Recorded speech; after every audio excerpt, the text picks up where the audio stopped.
Hello dear students. तो आज हमारी नीम रिएक्शंस नंबर 15 है और जिसका नेम है राइमर टीमन अभिक्रिया, राइमर टीमन रिएक्शन। इसकी पीडीएफ आपको हमारे टेलीग्राम ग्रुप से मिल जाएगी। जाके आप सर्च करेंगे STR क्लासेस, वहाँ से आप इस वीडियो की और इससे लास्ट वीडियोस की भी पीडीएफ ले सकते हैं।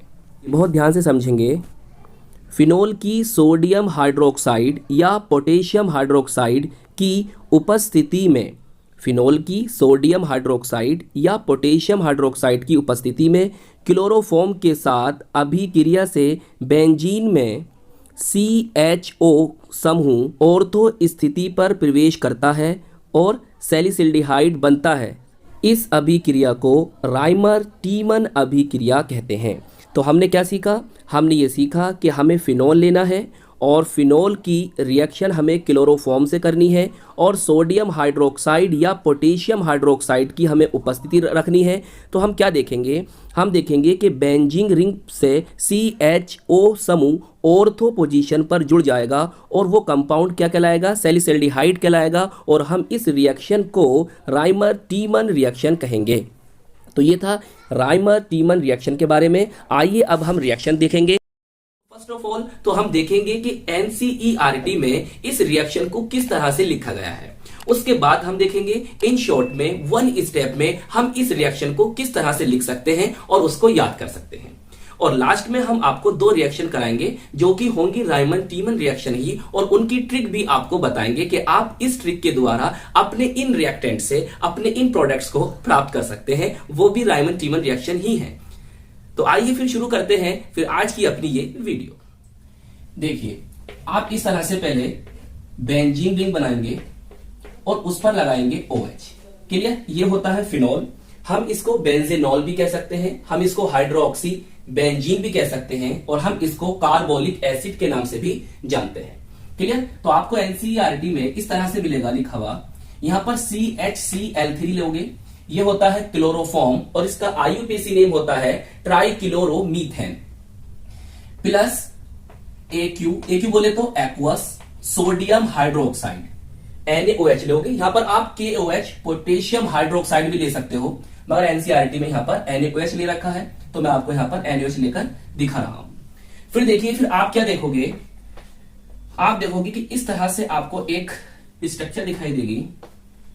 यहां पर ONa, इस समय तो ये कौन है? सोडियम फिनॉक्साइड है, और यहां पर ऑर्थो पोजीशन पर CHCl2 मिलेगा। तो NCERT ने बताया है कि ये जो होगा ये इंटरमीडिएट है। ये क्या बनेगा इस रिएक्शन में? इंटरमीडिएट बनेगा। उसके बाद आप क्या करोगे? उसके बाद उसमें दे रखा है कि आप फिर NaOH लोगे, सोडियम हाइड्रोक्साइड। तो क्या होगा? देखिए,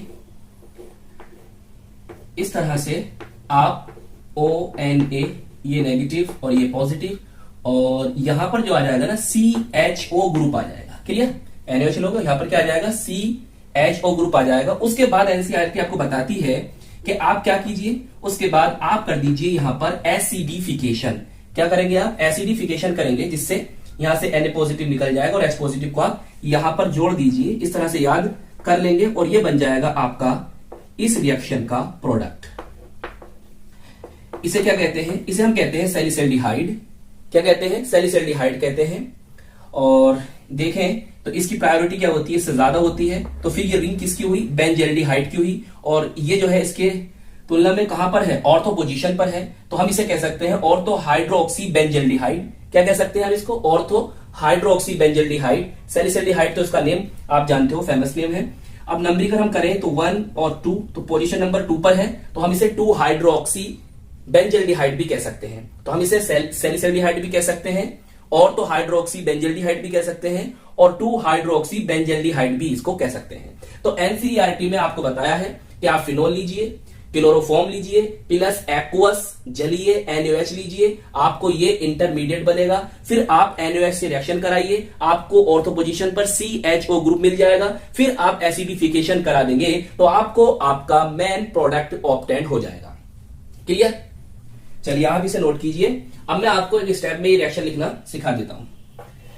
देखिए, अगर आप चाहते हो तो इस तरह से भी रिएक्शन लिख सकते हो, या आपके एग्जाम में रिएक्शन कंप्लीट करने आपको मिल गई रिएक्शन आपकी कंप्लीट करने की आती है ना, वो मिल जाए तो उसे कैसे करोगे भाई? इस तरह से लिखा हुआ मिला आपको, यहां पर मिला CHCl3 प्लस एक्वस NaOH, मैंने बताया यहां पर KOH, पोटेशियम हाइड्रोक्साइड भी ले सकते हो। अगर आपको इतना भी लिखा हुआ मिलता है तो यहां प्रोडक्ट क्या बनेगा? आपसे पूछ सकता है, आपके एग्जाम में, आपके एमसीक्यूज में पूछ सकता है, या रिएक्शन कंप्लीट करने आपको दे सकता है। तो आपको याद रखना कि प्रोडक्ट हमारा ये बनेगा। क्लियर? फिर देखिए आपने क्या करा, आप फर्स्ट ऐसे लेंगे, इतना भी लिखा हुआ आता है, जब भी आप याद रखना कि ये रिएक्शन जो है राइमर टीमन रिएक्शन है। सही। फिर दूसरी बात आप क्या करोगे, इसका एसिडिफिकेशन करोगे और यहां पर आपका इस तरह से ये प्रोडक्ट ऑब्टेन हो जाएगा। क्लियर? तो देखिए एक स्टेप में आप इस तरह से रिएक्शन याद कर सकते हो। फिनोल लीजिए, नंबर 1 क्या करोगे, CHCl3 क्लोरोफॉर्म लोगे प्लस एक्वस सोडियम हाइड्रोक्साइड या KOH ले सकते हो। फिर दूसरे नंबर पर एसिडिफिकेशन करा और आपको क्या बन जाएगा, बेंजल्डिहाइड, आपको सैलिसिल्डिहाइड ऑब्टेन हो जाएगा। बताइए, ये NCERT में आपको दे रखी रिएक्शन है, ये मैंने आपको एक स्टेप में रिएक्शन लिखकर बताई है कि आप इस तरह से भी याद कर सकते हो, या आपके एग्जाम में इस तरह से भी पूछी जा सकती है। तो आप किस तरह से इस रिएक्शन को कंप्लीट करोगे, अगर कंप्लीट करना पूछ लेता है तो। चलिए अब इसे आप जल्दी से नोट कर लीजिए। इसके बाद जो 2 रिएक्शन मैंने आपको बताई थी वो और समझा देता हूं, वो भी राइमन टीमन रिएक्शन ही है। देखिए, चाहो तो आप इस तरह से भी इस रिएक्शन को याद कर सकते हो। यहां पर ये कौन है, इसका नेम तो बता देता हूं, फिनोल है। अगर आप चाह रहे हो तो आप ये भी लिख सकते हो, C6H5OH लिख सकते हो। क्लियर? फिनोल है, आपको करना है क्लोरोफॉर्म लेना है, CHCl3 ले लिया, प्लस हमने वहां पर NaOH लिया था, हम KOH भी ले सकते हैं। तो चलिए यहां पर ले लेते हैं KOH। अब देखिए आप ट्रिक समझिए, अब आप ट्रिक सी देखिए किस तरह से ये आपके रिएक्टेंट्स हैं और किस तरह से आप अपने प्रोडक्ट्स को ऑब्टेन करोगे। तो ध्यान से समझो, बहुत ध्यान से देखिए। ये यहां पर कितने Cl है, 3 Cl है, 3 Cl है। आप यहां पर 3 लगा दीजिए। लगा दिया तो आप जान गए होंगे क्या करना होगा हमें, यहां से निकाल दो, तो यहां से 3KCl पोटेशियम क्लोराइड निकल गए। अब जरा ध्यान से समझो, यहां पर आपके पास 3OH है, मैं उनको इस तरह से लिख लेता हूं। ठीक है, इस तरह से मैं लिख लिया उनको।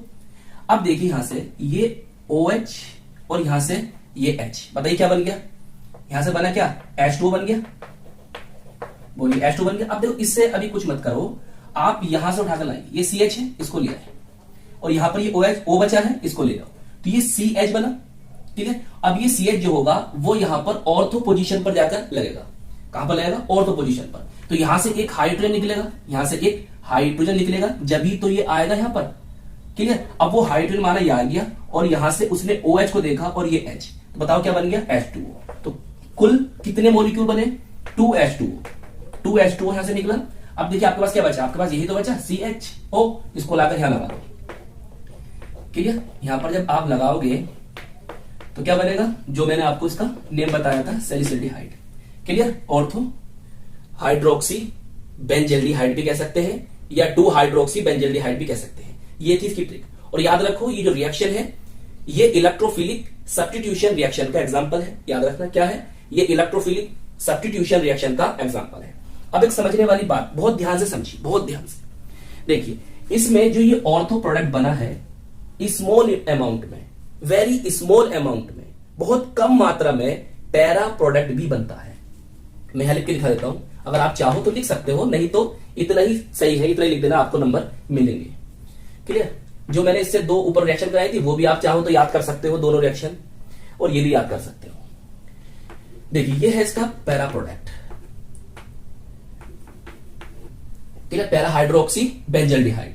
अब इन दोनों में मेन प्रोडक्ट क्या है, देखिए इन दोनों में जो मेन प्रोडक्ट है वो कौन है, आपका ऑर्थो वाला है। अब ऑर्थो प्रोडक्ट जो है वो मेन प्रोडक्ट क्यों है, जबकि पैरा ज्यादातर रिएक्शन में क्या होता है, पैरा ही मेन प्रोडक्ट होता है, मगर ऑर्थो वाला कंपाउंड जो है आपका मेन प्रोडक्ट क्यों है, क्यों है? देखिए इनमें जो आप ये देख रहे हो ग्रुप, यहां पर क्या होता है, कौन सा बॉन्ड बनता है, एक हाइड्रोजन बॉन्ड बनता है, और कौन सा वाला हाइड्रोजन बॉन्ड बनता है, इंट्रामोलिक्यूलर हाइड्रोजन बॉन्ड। तो इसमें इंट्रामोलिक्यूलर हाइड्रोजन बॉन्ड बनने के कारण ये ऑर्थो वाला जो प्रोडक्ट होता है मेन प्रोडक्ट होता है। आपको दिखा भी देता हूं मैं, देखिए ध्यान से समझेंगे इस बात को।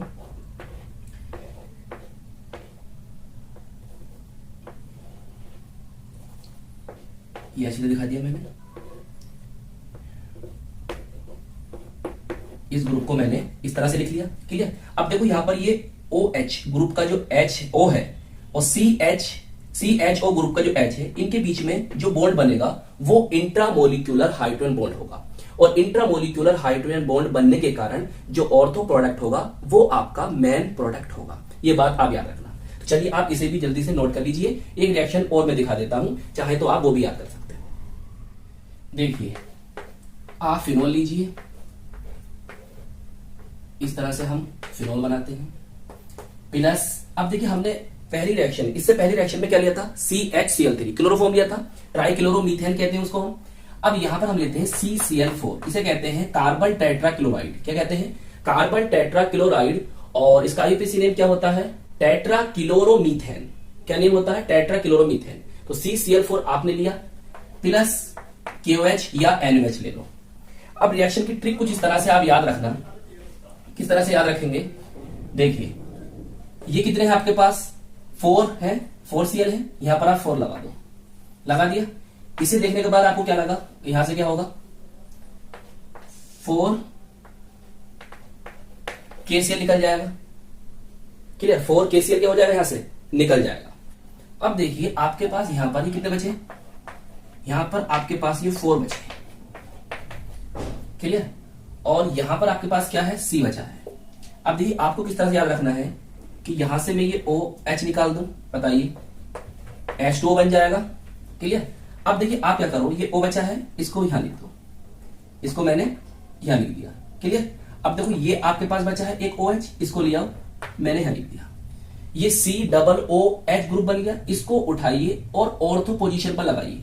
तो यहां से एक हाइड्रोजन निकलेगा, माना वो हाइड्रोजन यहां आ गया, और वो हाइड्रोजन और ये OH को मिलाओगे तो बताओ एक और जल के मॉलिक्यूल बनेंगे, नहीं बनेंगे। तो कितने होगा, 2H2O हो गया, क्लियर। अब देखिए आपके पास क्या बन गया, COOH। इसको लीजिए और ऑर्थो पोजीशन पर लगा दीजिए, जिस तरह से मैंने अभी आपको बताया। यहां पर ये अब इसका नेम क्या होगा, इसे हम कहेंगे सैलिसिलिक एसिड या सैलिसिलिक अम्ल हिंदी में। और ये जो रिंग है किसकी है, बेंजोइक एसिड की है, क्योंकि इसकी प्रायोरिटी ज्यादा होती है इससे। तो ये ऑर्थो पोजीशन पर हुआ, तो हम इसे कहेंगे ortho hydroxy benzoic acid, ortho hydroxy benzoic acid. और नंबरिंग अगर हम करें 1 और 2, तो नंबर 2 पर है, तो हम इसे 2 हाइड्रोक्सी बेंजोइक एसिड भी कह सकते हैं, क्लियर। तो इसमें भी पैरा प्रोडक्ट बहुत स्मॉल अमाउंट में बनता है, और ऑर्थो प्रोडक्ट जो होता है वो मेन प्रोडक्ट होता है। ऑर्थो जो होता है वो क्या होता है, मेन प्रोडक्ट होता है, क्लियर। क्यों होता है, क्योंकि OH और COOH के बीच में इंट्रामोलिक्यूलर हाइड्रोजन बॉन्ड बन जाता है, जिसके कारण ऑर्थो वाला जो प्रोडक्ट होगा वो स्टेबल होगा और मेन प्रोडक्ट होगा। इसलिए पैरा जो प्रोडक्ट होगा वो बहुत स्मॉल अमाउंट में, बहुत कम मात्रा में बनता है। चलिए इसे भी आप नोट कर लीजिए, और अगर लिखना चाहे तो प्लस करके लिख सकते हैं, वैसे कोई फर्क नहीं पड़ने वाला है। तो आई होप ये वीडियो आपको पसंद आई होगी। तो आज हमने क्या सीखा, आज हमने रायमन टीमन रिएक्शन को सीखा, NCERT में किस तरह से रिएक्शन थी उसको सीखा, इन शॉर्ट हम इस रिएक्शन को कैसे याद कर सकते हैं उसको सीखा। और साथ में अगर आप इस तरह से इस रिएक्शन को याद करना चाहते हैं तो हमने आपको इस तरह से 2 रिएक्शन करके दिखाई, और साथ में उनकी ट्रिक भी बताई, और साथ में इनके रिएक्टेंट्स और प्रोडक्ट्स के नेम भी जाने। तो आई होप ये वीडियो आपको बहुत पसंद आई होगी। हम मिलेंगे आपको इसकी नेक्स्ट वीडियो में।